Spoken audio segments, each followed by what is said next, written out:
So I don't want to like pat myself too hard on the back for this one, but here I go anyways. The idea of making Pokemon as a Blender format type of tutorial thing, I think it's a great idea. So for this one, I'm going to be making Magnemite. We're going to be modeling, we're going to be shading, we're going to be rigging, we're going to be doing everything for Magnemite live. I haven't made this yet, even though you saw the render. This is what we're going to be making. And yeah, I thought it'd be an interesting idea of like, well, what is my live workflow for making something like this from a single reference image? So yes, I went to Google Images. I downloaded a reference image. We're going to be using it for this thing because it's always good to work from reference. You get proportion and all this right off the bat. Anyways, let's hop into Blender. So I'm going to be using version 2.92. You can use version 2.8b. I don't care. Just use Blender, okay? I don't think anything we're going to be doing here is going to be overly complex that you need the newest version of whatever. Although Cycles X does look dope. Either way, side view, I'm going to delete the cube. Let's start off by importing in our reference. Again, the reason I like to work from reference is because my memory's shit, and I don't think I'd be able to make it otherwise. So with this reference, we can see, let's pick the order of operations here, make a game plan, and then we'll attack this thing, okay? So starting off, the body is a sphere. We'll make that. I then want to make an eye that is rigged so that the pupil I can actually animate and move around. So this is going to be kind of like a Rick and Morty kind of tiny pupil thing. We're going to make an eye that works. I also need to make a single screw that it looks like we can copy 3 times to, just make it once, and then a horseshoe. Okay, so we'll start off with the modeling, and then we'll do the shading, and I want to make this thing look cartoony, but photorealistic, so actually metallic, actually reflecting shit, etc. So, starting off with the body, let's make it a UV sphere. Control 1 to add in a subsurf of level 1. If you go to the modifiers, you can see it's here. If I was to select the sphere and pick something like Control 3, it makes a subsurf of level 3. It's a hotkey that's useful. So I'm just going to do a subsurf of level 1, Control A to apply it, okay? And I'm thinking if we can swing it, I'm going to model this from, definitely we're modeling it from reference, but I'm going to make it to scale relative to our reference if we can swing it, because then everything will look, correct in proportion to each other. Either way, we made the body. Congratulations, boys. 20% done. Next, let's make these horseshoes. And again, we only need to make one, and the other one comes automatically. Before we do that, let me just do a quick save here. Call it something so I can reference it later, like Patreon. Blend file going to be available. Let's make the horseshoe. Easiest way to make a horseshoe is you're thinking, okay, it's kind of like this thing and it curves and it might be a little hard to model. Not really. Here's the trick. I'm going to add in a cube. So this, you can think of this as one end of our horseshoe. So think of this as the blue or the red or the green end. I don't know. This is one end of our horseshoe. I'm just going to reshape it so it's kind of like a tall thing going on here. And I also want to make it a bit longer, just kind of like the tip of our horseshoe. We're going to take this, we're going to duplicate Shift D on the x-axis. And again, what I'm doing here, this is still one object, right? If we go to object mode, it's still one thing. In edit mode, you can see it's 2. And the idea here is this is going to be one end of the horseshoe. This is going to be the other end, and then to connect them, here's the command. You select these 2 faces that you want to connect this way. You run a F3 or spacebar or whatever, and why am I talking so seductively? It's a Blender tutorial. Run a bridge loops command, and you can see what it does is it bridges those loops, not in the way that we'd want, but with this menu that affects our bridge loop parameters, we increase the number of cuts, and you can see it's doing some weird stuff. This is not what I wanted. Let me fix this. Okay, key insight here is we just needed to change the setting on the bridge loops thing. I just went through all of them and I'm like, okay, this was the issue. So again, I'm going to select these 2 faces, run the F3, run the bridge edge loops, which when we increase the number of cuts, gives us this kind of weird sinusoid. We don't want it, okay? To fix this, all you need to do is go to this interpolation type, which is again saying, what are we interpolating? What information are we filling in between these 2 endpoints? In this case, I made a sine wave because it's dumb. We go to the interpolation. We don't go to blend path. Instead, we blend the surface. And then you can see it gives us the perfect kind of thing where we can then control the number of this and that and whatever. Now I'm thinking before we apply this, what I'm going to do is I'm just going to reshape my horseshoe just a bit better, because once we do that bridge loops thing, there isn't much of going back. So I want to make sure the gap is appropriate, and I just want to make sure these are thin enough. So I'm going to make them like 0.85. I'm scaling on the x-axis, so they're 85% as thick. Scale x-axis 0.85, and I'm just going to move them a bit closer, and now I'm happy with it. So again, take these, run the bridge edge loops, and then after this, we never need to think about it again. And I don't want to think about it again, so that's some good news. Okay, I kind of like the look of that. So there we go. We've made the horseshoe. I just want to make sure that, I mean, we can always go back and like fix this, make it longer, make it whatever, but I think this is good. Only other thing I want to do for the horseshoes, let's give this thing a bit of a bevel. So I'm going to run a bevel modifier, give it a couple segments. This is just to smooth the edge around this, so we can actually shade smooth, normals, auto smooth. Oh, that's beautiful. Am I happy with this bevel? I'd say I'm mildly satisfied. This would be a good time to reshape it though. So again, this bevel thing's like a procedural modifier we're doing on top. Okay, I think that looks fairly handsome. Cool, let's apply it. I think we're done with the bevel modifier. Now that we've made this thing, let's just position it. Again, by the way, if your origin's off to the side here, because we made the whole cube thing, set origin to either geometry or center of volume or whatever. I'm just going to position this, and of course we are going to shade this thing in a bit. Don't get ahead of yourself here. Let's actually just make it a bit thicker on the y-axis. Okay, that looks pretty good. So I'm just going to position this here. And also, since we do want to rig this and all that, I mean, we haven't gone there yet. I think I'm going to put the origin here. So our like pivot point for rotation is going to be in a better spot. Let's do that. So to do this, horseshoe, select the face where you kind of, or an edge where you kind of want the pivot point to be. So select that, Shift S, we could do cursor to selection. That's probably not the fastest way to do it, but whatever. Cursor to selected, that's going to move the 3D cursor to this horseshoe. Fine, we go to object, set origin, origin to 3D cursor. So again, we took the 3D cursor, made it a placeholder for where we want our origin, then move the origin to the 3D cursor. Long story short, so again, Shift S, cursor to world origin, just so we get everything back. Long story short, now that we move the origin, the pivot point of the rotation will be here. Okay? Cool. Now that we've done that, let's actually just quickly duplicate this over and get this freebie right here. So like that, and it's kind of coming at you like this, and the other one is also kind of coming at you like that. Okay, we've made the horseshoes, we've made the thing. What's next for the modeling? We could do the eyeball, we could do the screw. I'm thinking let's do the eyeball since it's pretty simple. For the eyeball, it's basically just like kind of like if you were to take an eggshell and really flattened it, so like a very compressed dome is what I'm thinking of, and then we'll do the procedural stuff on top. For that, I think easiest way to think about this is let's add in a circle from right now it's oriented, so Z is up. I want to orient it towards the view, so now the circle's facing me. So I'm going to take this, I'm just going to scale it down until it's like roughly the size of the thing I want. Perfect. By the way, this is just like only edges. You can think of it as a spline almost, so we do need to fill it in. But first, I'm just going to position it here like that. Yeah, we do need to fill it. Let's go to solid view. To do that, just select all the vertices. So A to select everything, F to fill. That's what F stands for. And now we can make the eyeball. What I'm thinking is let's again make it kind of like a compressed dome. So easiest way is probably just extrude it a bit, just to give it a bit of thickness. Then take this new edge loop, Control B to bevel, C to clamp to make sure it doesn't go past, right? C to clamp, and then we do something like that. And that's kind of like an eyeball. It looks okay. We can always go back and fix it. By the way, if you beveled with a clamp, it's always good to run a merge by distance. It gets rid of extra vertices that are like essentially on the same spot. But okay, that looks good. Let's position this a bit better. I want it to be, is this in the correct spot relative to the reference? It is. However, it's not oriented correctly. So object, set origin to geometry, just so it's centered. And I'm just going to make it normal. And I'm sure there's a snapping feature for this, but we're not going to use it. I'm just going to make it normal to our thing and shade smooth. Okay, cool. So now we have like this eyeball that we can mess with. I'm trying to think, do I want it to curve just a little? I guess I do. Let's do that. So before we abandon this, I'm just going to do a couple insets, just add in a bit of extra geometry. I also want to do that on the other side.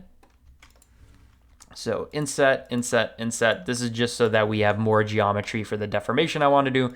I'm going to select this face, proportional editing, which is going to move, a lot of it. So proportional editing, and then we are just going to take a good section of it, just to add in a bit of bending. Or you know what we could do? Let me try a couple different fall off types. What we could do also is add in a bend modifier is what I was thinking, but maybe it's easier to just curve everything away. So I'm just trying to get a tiny bit of curvature going on here in a way that doesn't look horrible like this does. I'm gonna try it for a bit longer. There we go. But we want it to be set to sphere. Just mild curvature. This looks so bad. Whatever. I'm abandoning the idea. I'm calling it. Whatever. We can always go back to it. Okay, so we have the eye, we have the body, we have the horseshoes. And I think all that's left to do is now let's make the screw and then start doing procedural stuff. So for the screw, it's basically a cylinder with a spiral going around it with a cap with a plus cut out of it. So let's make it. To make it, let's start off with a cylinder. Like we just said, it's basically a cylinder. I guess I want to use this to, gauge the thickness of it. So edit mode, just position it roughly where it's supposed to be. Don't need proportional editing. Something like this. I want it to be a bit taller. And hopefully we can just reuse the screw and make them smaller for the other two. At least that's the plan here. So I'm just making it roughly the shape it needs to be. Perfect. And now in solid view, let's give this thing a cap. So extrude. And you also want to extrude these edge loops. By the way, if you hit extrude here, it's going to move everything to the same side. You want it to be normal to the surface. So Alt-E, extrude along normals. Beauty. Cool. And let's actually, does this let us add in loop cuts? It does. Loop cut there. Inset here, just add in a bit of geometry. And hopefully this time the proportional editing trick will work, since this is a bit of an easier case. Yeah, that looks pretty good. I don't want it to be too tall though. Just a tiny bit of curvature. And then from the side view, let's make this part. I was gonna say let's make it thinner, but it does look okay as is. Okay. I'm just gonna bevel these edge loops a bit just to make it a bit cleaner. So Control B, don't need that many segments, something like this. Shade smooth, always enable auto smooth. Okay.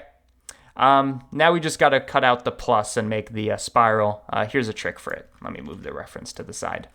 If you want to have a spiral going around the screw, and you don't want to kind of model it into this, which is a lot of work, I wouldn't recommend it. What we can do is we can just do it with curves. So Shift A, curve. If you don't have all these curves, by the way, you are going to need them. Go to Edit, Preferences, Add-ons, and enable, what's it called? It's called Extra Curves. It should come pre-packaged with Blender, just not enabled. So enable Extra Objects, the curve type. And this will give you all the curves that we need. Specifically, what we care about is the helix, or the spiral, if I can find it. So let's see if we can find spiral or helix. Where would it be? Curly? I guess technically it is this. Okay, whatever. We're gonna go to curve spirals. Let's see if this gives us what we want. Let's do an Archimedean spiral, where we want it to spiral as it ascends. So let's give this thing a bit of height. There we go, heights. A couple extra turns. This, if you're not doing your screws this way, I don't know what you're doing. This is just kind of the easiest way to think about it. So I'm thinking that looks pretty good. We can go out of the settings here, and let me just reposition this to where I want it to be. So I'm just positioning the curve so that it's kind of wrapping around our main thing over here. And we can make it a bit shorter. Something like that. Make sure it's also lined up on the other axis. And we're going to use this curve as basically a guiding rail or a path for that, the thing we want to do to the screw. So to do this, once you have your thing positioned where you want it to, go to the curve options, go to geometry, depth, we'll increase that a bit. And that will give us, could look better. Let's reposition this a little. You could try to fuse these two meshes together once you're done modifying this in the non-destructive sense. You can merge them and then get a bit of extra whatever, but I think this looks okay. We don't really care that much about it. So now that we're happy with that, let's just take care of the boolean and then we will be good to go. So let's see what this looks like again. It's just a plus. Yeah, it's just a plus that we're cutting out of here. So I'm just going to make this thing a bit taller so our cutout works a bit better here. What I'm going to do is let's just model a plus and then cut it out of there. So with the plane, let's just position this over here.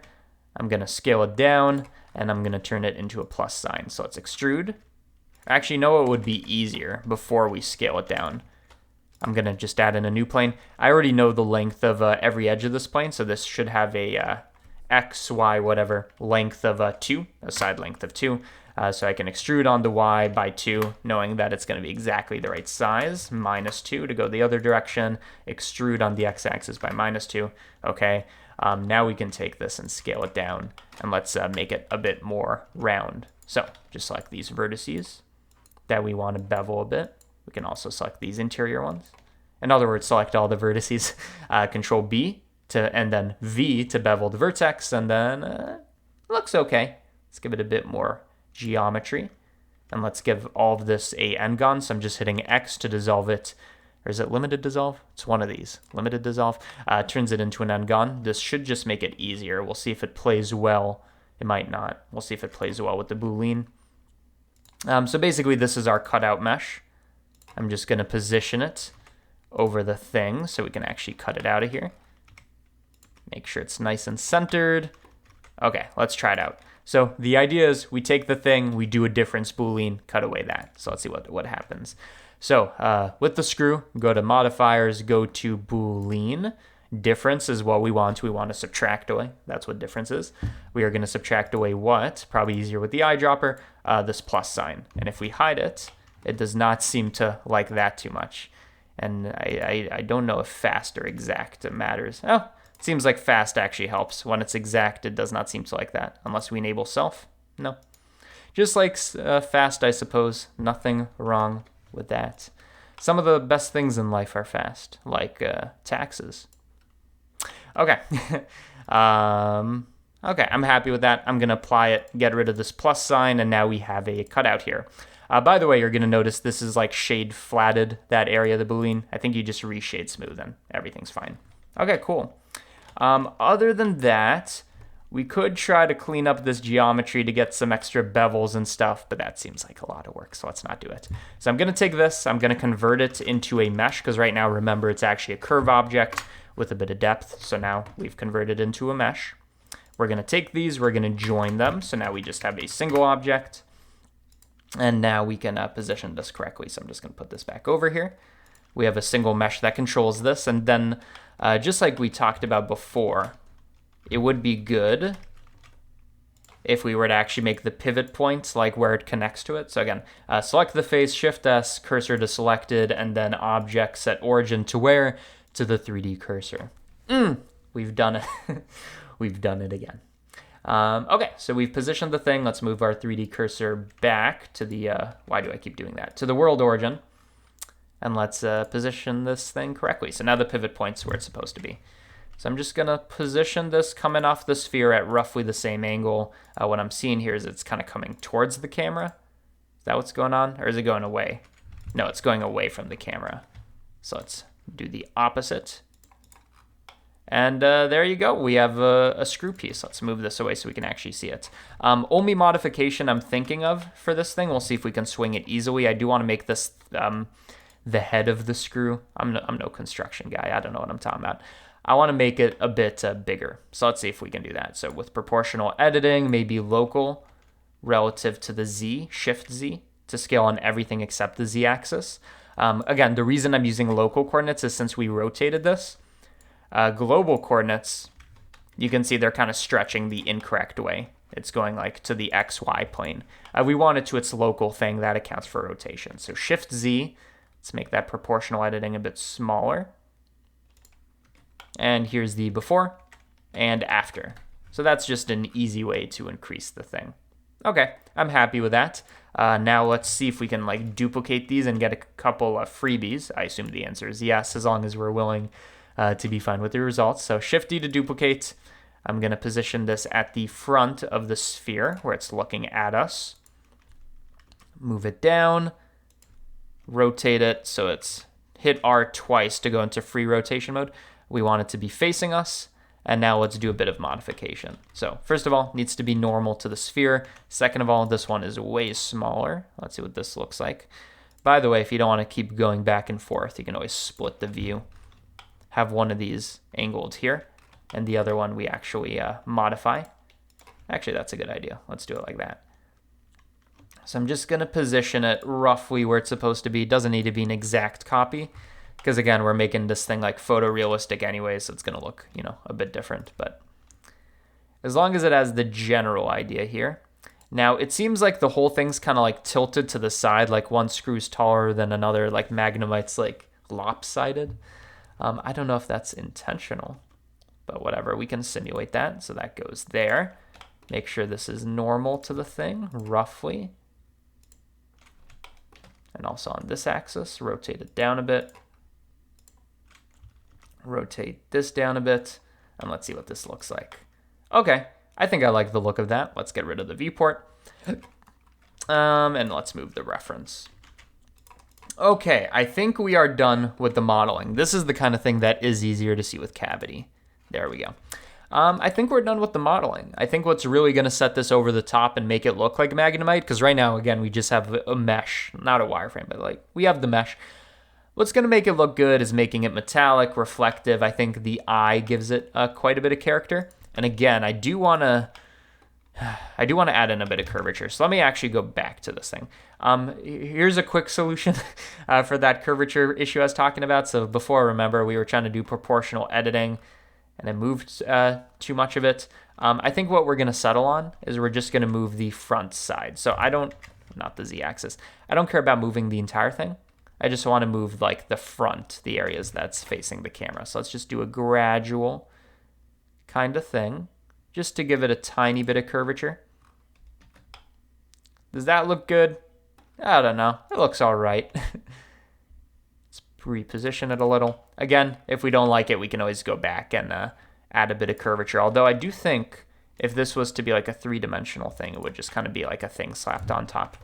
Okay, we are done with the mesh. Now let's go into shading, which means we need to set up our workspace. So again, not again, I didn't even say it before. With these things, I like to use cycles, GPU, HDRI environment, the whole 9. So that's what I'm going to set up here. So cycles running on the GPU. I'm going to get rid of all our light sources, so we just have neutral lighting. So this environment light is literally the only thing that's lighting this. If it's black, we don't get any detail, right? So with that, we are now going to pick not just a color for the background, right? But instead, we're going to do an environment texture. So HDRIs.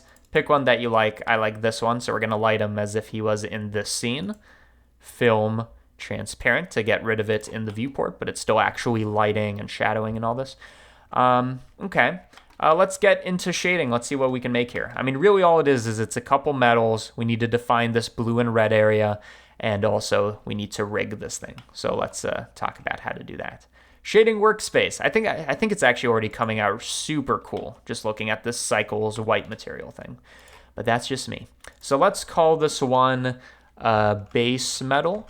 This is going to be kind of like this bluish metal that is the main body. So for this one, we make it metallic. So again, we're going for a realistic look here. We're going to make it metallic. We're going to make it fairly shiny. Oh, I see the issue here. The issue here is I'm applying it only to the eye, which is literally the only thing I don't care about. Okay, let's try that again. This is going to be our base metal. What did I call it? Face metal, whatever. We're going to make it metallic. So now it's affecting this thing. Add in. I feel like this part, I feel like it is shiny, but the screws should be shinier than anything else, maybe. So maybe something like a roughness of 0.3, whatever, is fine. 314, where we got pi naturally. How many digits did we get? That's pretty close.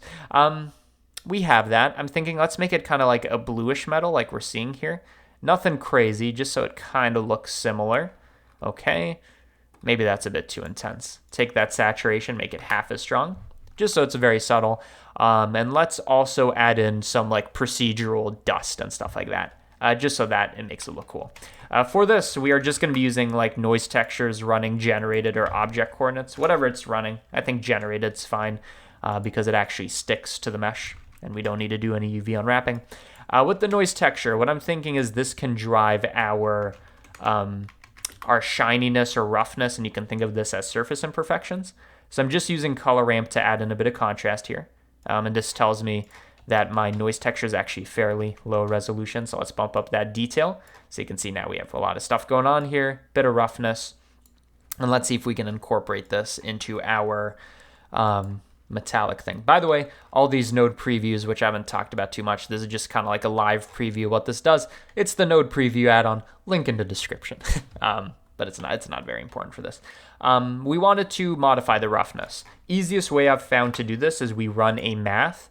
Which one? A multiply add, because then we can take our base roughness, so for example, 0.314, whatever, and then we add our dust contribution or surface imperfection, and we can control the scale of it. I'll explain it in a second. So for roughness, I'm going to keep this 0.314 number. So this is the addendum. This is kind of like your base mid-level, floor level thing. I'm going to connect this to the roughness. We then import this as the value, and we can pick a multiplier. And here's the way you want to think about this. When this is 0, you can see right here, it's basically a one color map. This is going to be the addendum. So whatever we pick here is going to be the brightness of this. When we increase the multiplier, it's basically saying how much should this contribute. So it's the multiplier of this value. So as we increase this, you can see it's kind of fading into here. And if we make it super intense, you'll be able to see on the mesh, we have these surface imperfections where some areas are shinier than others. So what I'm thinking is let's make it shinier than it was before, something like 0.2, and bring down this contribution a bit, just so it's there, but it's not so like painfully obvious. So let's see, addendum of 0, shiny everywhere, with the surface imperfections looks a bit better. And let's try to up the contrast a bit, just so we have more well-defined regions. I'm just going to tweak these numbers a bit more now that we know what this is starting to look like. And there you go. I feel like that looks pretty good. What you could also do, and this is probably a controversial take, if you want like the dust or surface imperfections areas to actually affect the lighting, the normal mapping and all this, you could take a bump node. We only care about the color ramp, so we use this height input to convert this into a normal map, as you can see right here. You connect it to the normal, and this is going to make it like rough in those areas. So if we were to take the strength and bring it way down, you can see it does add a tiny bit of something. So the normal areas correspond with the changes in roughness. And I kind of do like the look of that. I just want to make it really subtle. And I'm actually going to keep the strength at 1 here and do the multiplier for strength actually outside before we reach it. Just so we keep this at a nice strength of 1 if you want to bake the maps or whatever. So again, multiplier of 0, no normal, 1 a lot. Let's pick a good number. So 0.1 is too much. What about 0.01? That's getting closer. It's still a lot. We can divide by 2. And let's see what this is before, after. Okay, it's nice and subtle at this point. I think I'm happy with that. And for this multiplier, I don't want it to affect the roughness that much. Okay, so this is our base metal. We can always go back to this or actually use it to modify like other things here. So we can actually, so for example, for the screw material, let's import in our base material. Right now, these are linked. So if I were to change something on one, you can see it happens to both meshes. That's what this number 2 means. It means it's applied to 2 instances, 2 models that are using it. I'm going to hit this button to decouple them. So now you can see if we were to change the color here, it only affects that.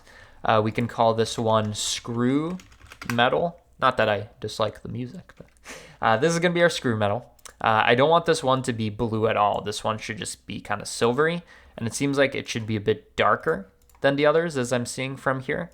So I'm just going to pick a good value here. And whatever I do to this, I want it to also import to these other screws. So just select these, shift-click the active one, and then we run I can never remember the name, Control L, that's what it is. And this lets us link whatever. So in this case, I'm going to link materials. So it's going to take this active object and send the materials, in this case, Control L, to the children objects. And now you can see these are also metallic. Okay, so this again is still taking our roughness idea, as you can see, but for this one, I want to make it a little less intense. So I'm going to make there be still a bit of variation, so 0.1. And for the strength of all this, I'm just going to make it way smaller. So divide it by 5, just so it's barely there. And now you can see it's almost like we have 2 different, I mean, it's not like, it's exactly like we have 2 different types of metals here. If anything, I do want to make most of this a bit more rough. So this is 0.35 base. And for this one, let's up the roughness just a bit, just so it's not as shiny. Okay. I think I like the look of that. Next, I want to go for the eyeball before the horseshoes, just to give this thing a bit of life before we continue, because right now this is kind of lifeless. So it's going to be a white material, it looks like, with a black dot that we want to be able to control procedurally. Easy enough. So the white material, pretty much already have it. We can call this our eye material. And speaking of eyes, I don't know, I just want water. Okay. We got the eye material. Is this already shade smoothed, by the way? I think it is. Either way, we already have that. We want to make the little pupil thing. There's a couple ways to do this, but I think the easiest way to think about this, so we could either have a physical object like an empty controlling where the pupil is, or we could have sliders. I'm thinking probably the empty is easier for this. So, okay, let's do it like that. So I'm going to add in an empty. The way I want you to think about this empty is it's basically going to say this is where the pupil is going to be. So I'm just going to position it somewhere on the eyeball. Not too important where. Okay, fine. Now that we have this, you're thinking, okay, how does the empty make the pupil? Good question. What we're going to do is we're going to import in some texture coordinates. So you can see we have generated, normal, whatever, and this is just for this. What we're going to be using is object coordinates, which is centered on the origin of the object, right? If we were to shift everything over, you can see it's like shifted it over because the origin's over here, right? I don't know if that was a good explanation. Either way, we want these object coordinates to not be relative to this eyeball object, but instead we should make it relative to which object? To the empty. And you can see what this does is now we have object coordinates that move with our empty, where that's the origin. Why is this useful? Well, it's useful because now we can take these, we can run them through vector math. So again, these are three-dimensional vectors where the origin's where the empty is, roughly. I mean, exactly. And we're going to take this and send it through length, which what length does is it just gives us the distance, the scale, the whatever of the vectors. The way you want to think about this is, of course, the vectors that are very close to the origin, very close to the 0, 0, 0 point, relative, are going to have a length close to 0. So in other words, black near the empty and then white as we move further away in a spherical gradient. Okay, so you can see how this kind of looks like an eye. You know what I mean. But to really sell this, what we need to do is we need to send this through math, greater than, think of this as a filter, and now we can control the size of the eyeball. In other words, what threshold makes it in here. So let's connect this here, connect that there, and you can see now with this empty, and there's an important caveat here. You need to move along the surface here, right? If you move too far away, it kind of goes away. But as long as we move towards on the surface, you can see that it's moving the pupil. Couple things, if we're going to use this kind of rig, I would recommend parenting it to the object. So if we were to move the eyeball, the empty moves with it, and therefore the dot does as well. Also, you could do some kind of shrink wrap, something or other to make sure that it goes on the surface. I'm not too concerned about it now because I'm not going to be like animating this or anything, but you could do that. Either way, we have a rig. Where's this eyeball looking? It's kind of looking like off to the distance. What has Magnemite seen in his days? Nothing good, I suppose.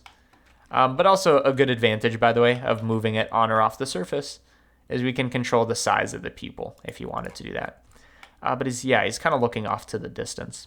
One other thing I want to add, and this is just the little secret ingredient I add into a lot of things. I said I wanted to do the Rick and Morty thing, where it's not like a dot, but it's kind of like a squiggly. You can kind of see that here. I'm sure Pokemon people, Nintendo intended it to be a dot. I wanted it to be a squiggly, is what I'm trying to say. So in other words, I want to take these texture coordinates that are based off the empty and all this. I just want to add in a bit of a randomness just to, make it look different. The trick for this that I explain every time, you take noise texture, think of this as a source of randomness, where we can control the randomness and all this, right? Think of it as a source of randomness. We want it to affect our object coordinates that, in effect, lead to this entire node group, okay? To do this, what I'm going to do is I'm going to do a mix RGB. In other words, mix our texture coordinates. You can see they're here. Mix them with the source of randomness. And right now, you're going to see it makes the pupil disappear unless the factor is 0. And then as we increase this, it kind of goes away. The reason for this, and you'll see this visually with the node preview, is as we increase the factor, in other words, how much randomness is affecting this, you can see our object coordinates are getting distorted. They do look more random, right? Wavy. However, the origin is kind of moving off to the corner. You can almost see this like center points moving there. The reason this happens is on average, each noise texture sample point is going to be some number between 0 and 1. So on average, it's going to be 0.5. If we're adding that everywhere, on average, this is going to shift our texture by 0.5, 0.5, 0.5, that vector. That's why it's moving off exactly to the corner. Easy fix for this is you just change this to linear light, which accounts for this. So you can see now our distortion keeps this thing centered. And if we were to just add in a tiny bit of distortion, you can see it adds in a bit of randomness here. But I do want to control that randomness. So I'm going to bump the detail. So you can see this makes it more jagged, and the roughness will make it kind of more sporadic almost. And again, we can control the strength of this. So perfectly circular, bit of randomness. I'm going to keep it there. So it's subtle, but it does add in a bit of life, I think. And the nice thing about this is as we animate the eye, it's going to be traveling through the noise texture, which makes it look like we're hand animating this thing, which is cool. Like it changes shape. It doesn't just move a circle. Okay, I think we've talked about this eye rig with sufficient detail. Only other thing, I mean, the eye is pretty bright. I'm trying to think if we should be like doing anything to the material here in terms of roughness and all this, or maybe like even specular.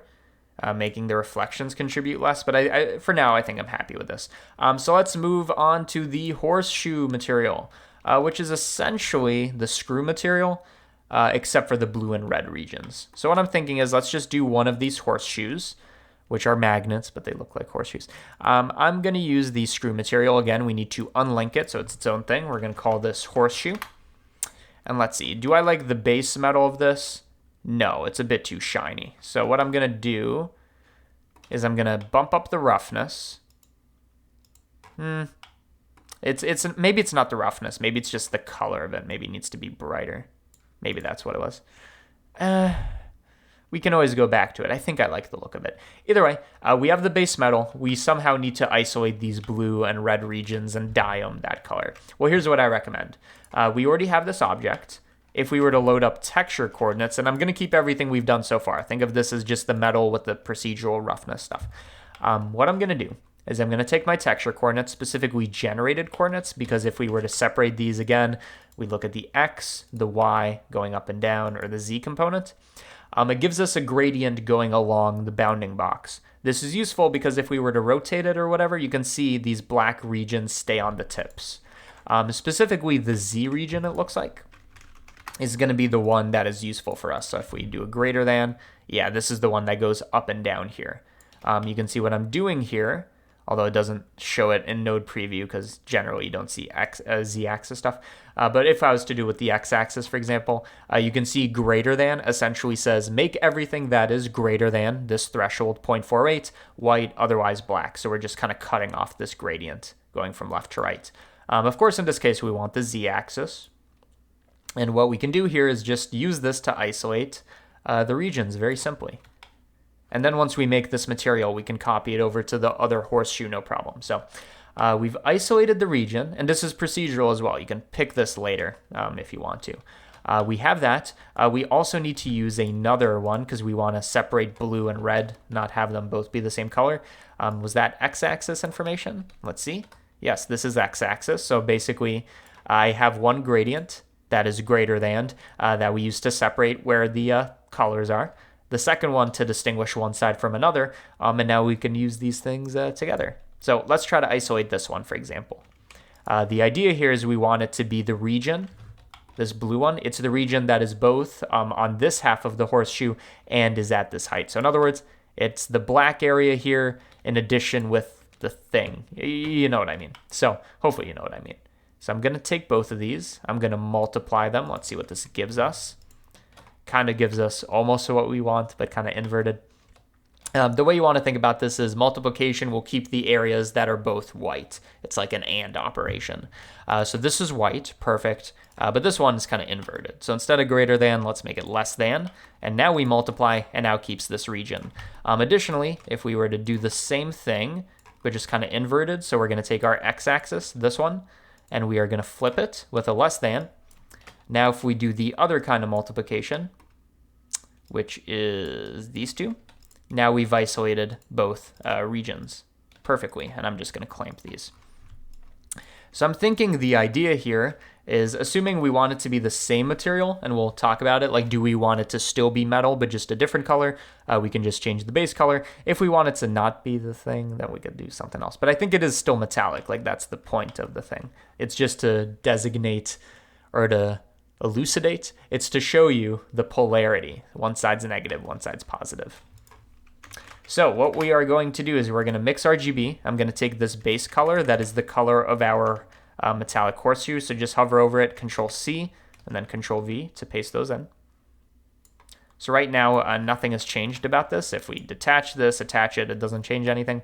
The idea is we're going to use the mix RGBs to say, this area, keep it the same color, this area, keep it red, etc. So let's start with this one. So I think we want the second socket to be whatever color. There we go. The way this works is generally this is white, but wherever the factor, this one, this one is showing a white area, it's going to put in the second socket. So in other words, background is white, foreground is this color. So in this case, it should be blue. So let's make it blue. Try to match the shade of it too. Is it turquoise or is it like, it's kind of like a bluish there. And is it a bit desaturated? Something like that. Okay, so there's our shade of blue. Same thing, we just take this mix RGB, add another one to the chain. You can totally do that. This time we're going to use the second factor. So we're going to say take everything we did before, which is why we're inputting it here, and then overlay wherever the factor is white, the other color, which in this case is red. And there you go. We've isolated the regions simply. So again, it's still the same metallic roughness thing going on here. We just kind of stained it. And I think I like the look of that. So let's take the other horseshoe. Again, we're going to shift click the active, or the one that had the material. Control L to link. I keep doing that. Control L to link materials. Now you can see they both have it. And just because of the way we oriented this, it seems like it already flipped the red to the other side, which is what we want. Perfect. Let me just do some reposing here since it looked like we needed to. Okay. So there, that's the thing. And okay, let's see what this looks like. So this is our magnemite. I'm trying to think if there's any other things we want to add to this. So again, the way it's looking is entirely dependent on the environment, right? If we were to put it here, it's going to look very different. This is a super bright magnemite. Here's one in a workshop, which is kind of like the setting you would expect to see it in. Here's one by the harbor. Like, because this is metallic, which is to say most of this thing is reflective, the look of it is almost 100% based on what HDRI we use. So let me just pick another like neutralish one, just so we can go back to evaluating this thing. I'm trying to think if there's anything we missed. You know what we could do? We could do a bit of an animation for this, a bit of an idle floating animation, and then we're happy. But with the general shading, you could add in a bit of dust, stuff like this, but I think overall it's looking pretty good. If you did want to add in a bit of dust, by the way, so let's just go back to this material, for example. We already have this like color ramp that defines the stuff. We can basically have this drive not only the roughness, not only the bump, but also the base color. So this is just a trick. I don't know if we're actually going to keep it.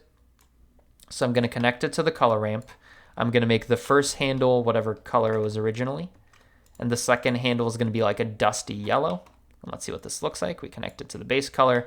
And now you can see those areas that have the roughness, the whatever, are also going to have a bit of dust. I think we can control kind of the visibility of that by bringing that closer. Or that's really the contrast of it. I guess we just want to pick a less intense color. Something a bit more subtle. But this will make the dust and all this correspond with that. So I'm not going to do it for this one, but just so you know, you have the option to do that. Otherwise, I think it does look pretty good. I'm just going to put it in a basic, yeah, it looks dank. So let's do an idle animation. Just make this thing float around. So we've already essentially, this is probably better to do in look dev mode, which it's going to need to compile for a second.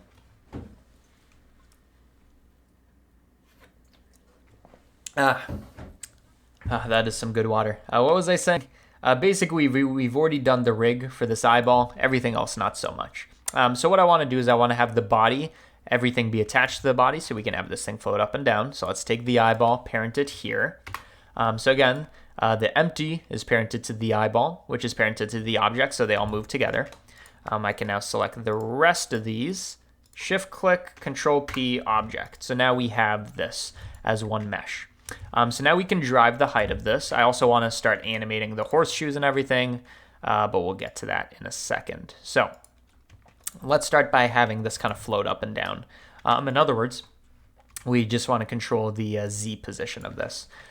Great way to do procedural animation. I'm sure you already know this at this point, but if not, I'm about to blow your mind. Go to the graph editor. You can see no informations here. That's because we have nothing to change the graphs of. We haven't keyframed anything. We're going to take this. We are going to keyframe the location of the body, which again, everything's parented to the body. You can see when we make the keyframe, we now have some graph information, specifically the X, Y, and Z location. I'm going to look at the Z location. That's the one that we care about. End menu, modifiers, add in a noise. So now we're taking the Z coordinate and just moving it up and down based on this graph. So you can see this is already procedural animation. We just want to change this wave, the signal, the noise to look better. So the first slider is going to give us kind of like a time stretching effect. This is going to make it more slow and less intense. So we want it to be kind of like a nice slow drifting, as you can see. The second slider is going to be the amplitude, the strength of this thing. I'm thinking it should be pretty subtle, even more subtle than this. So just kind of like a basic floating thing. It should be even slower than this even. Just so it kind of looks like it's hovering a bit randomly. We can change the phase. That just gives us a different seed value. Don't worry about that. And depth is the only other one we care about. This is kind of easier to see when we increase the amplitude. What depth does is it just kind of adds sharp steps to this. So it will chaotically kind of change direction. In this case, I don't know if we actually want that. So let me just go back to the very subtle subdued motion. So this is with no depth, just very smooth motion. If you just want to add in a bit of jitter, maybe depth of 1. I would recommend just doing smooth motion for this since you want the hovering kind of effect. Okay? We have that. We've animated it. Now let's build animations on top of animations. So, for example, for the horseshoe, we want to animate the rotation. So again, keyframe rotation. And whatever we do here with the rotation, it still moves with the original mesh. By the way, it was doing that flickering since we had a keyframe and it's overwriting. But what we can do here is, let's see, which rotation do we care about? So this is Z, maybe a bit of that. Y is the one we care about a lot, kind of like it's waving hello. So let's animate the Y. So again, Y rotation, the keyframes are here. This information's here because we keyframed. Let's do a modifier. Let's do some noise. We got to find where this is. Sometimes it is hard to see. Yeah, there we go. It's down there. Rotation's weird like that. It's because it started off at like -90 or whatever. Okay, so now we have some jitter here. Again, I want to slow this down. And again, notice that this is still moving with the body itself. So I'm just going to slow this down a lot. Make the strength of it way less intense, just so it's like barely doing that.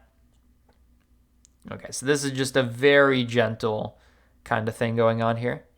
I'm then going to take this, I'm going to copy it. What do we care about X rotation? Not much of that. Definitely a bit of... whatever, we could add some to both of it. So X rotation, I copied the modifier, this noise modifier. You can copy it, X, paste it, so we just get this for free. By the way, you just want to make sure you don't like literally paste everything. I'm trying to find the graph again. Whatever, it's somewhere off there. You don't want to literally paste this. You want to change some numbers like the phase. This is just going to give it a different seed value, so the X and Y rotation aren't literally identical. Okay, but this is already giving it quite a bit of life. Let's do the same thing with the other one. So again, keyframe the rotation. We mainly care about the, is it Y in this case? Maybe this one is the X that I care about. I kind of like the look of X. Again, X rotation. Can we paste here? We can. Change the phase. And now you can see this is animated as well. And we can have this one move a tiny bit faster. Okay, cool. Let's just do it on one other axis just to give it a bit of life. Z rotation, change the phase, make this one slower. And there we go. Now this thing's kind of like idle and animated. If anything, I do want the levitation to be a bit more intense maybe. Just a bit faster. There we go. And of course, all of this looks way better in cycles, given the right HDRI environment and all this. Okay, so there's some procedural animation. You can also do the same idea of this graph editor stuff, right? You can also do the same idea for the eyeball. Although for this, I would recommend like hand animating it. And by the way, just to make our lives a bit easier, I'm thinking with this like motion where it cuts in and out, what we can try is I'm just going to rotate this so it's normal to our eyeball. And then we change this to local coordinates. And let's see if that helps. Yeah, now it's moving across the eye because x-axis is now along it. So what you could do is you could do some like graph editor stuff of the eyeball relative to local space, which by the way you do that, if we were to, all keyframes and stuff are in global space, you need to run a constraint that's I think it's a copy rotation constraint, and that lets you change to local space. Either way though, I think that's the essence of it. We have made a magnemite. He looks pretty cool. I'd say he looks pretty realistic. Yeah, we've talked about the modeling, the procedural stuff, and we're good to go. So almost an hour long tutorial. That's what I like to see. Anyways, hopefully you enjoyed this magnemite thing. What is this thing to the right? Is it a list of steps to put magnemite on your fridge? I don't know. No, it's not. It's a list of 770. I checked some patrons that are getting a bunch of benefit. Why are they patrons? Good question. Well, patrons are getting access to blend files. So all of this that we made here, I'm probably going to play with it a bit more. You could just download it if you are a Patreon. Any blend file I've ever made over the last 2 years, which is I think when I made my Patreon, you can also download it. Why can I not say the word download? A 1-month subscription of that project file tier lets you get any project file I've ever made. You can also get early access to tutorials, so you can see them a couple days or definitely a day early with all of these. So watch it before everybody else. That's how they comment before you. Discord access. What else? Exclusive tutorials that I do a couple times a month about kind of weirder subjects that sometimes go in detail.